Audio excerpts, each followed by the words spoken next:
G'day YouTube, Warbles on a lot here with a bit of a supplementary to the SunFoil 5th prototype construction series.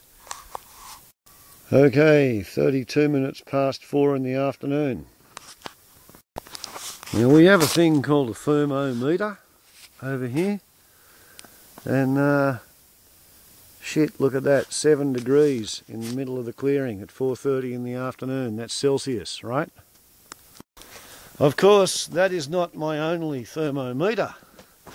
Being a bit of a serious mad scientist, perhaps somewhat obsessed, we come over here 50 metres away and we're into the tree line.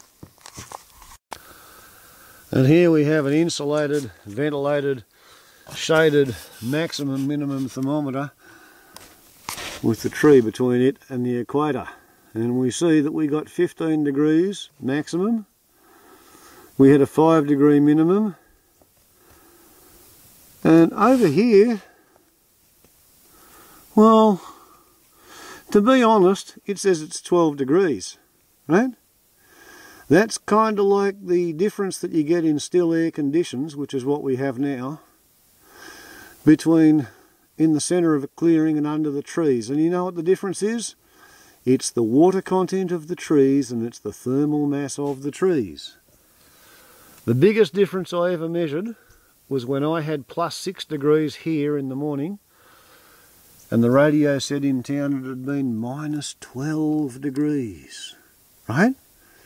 So I had 6 positive and they had -12. Do you know how much difference in firewood you're looking at between +6 and -12? You know, like, there are reasons for living up on top of the hill, inside the temperature inversion, so all the cold air is down in the valleys where the sheep can get an easy drink from the river. So anyway, let's have a look in the hut.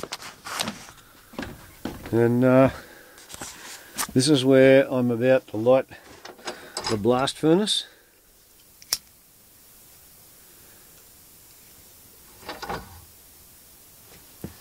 Alright. It's a miniature Potbelly. It was designed to run on coke,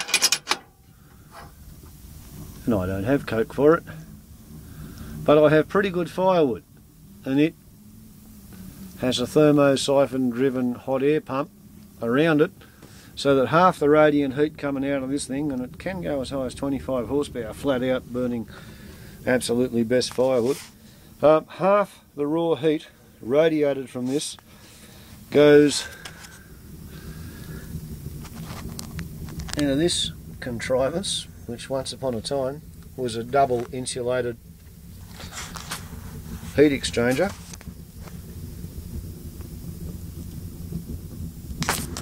Alright, and we're already burning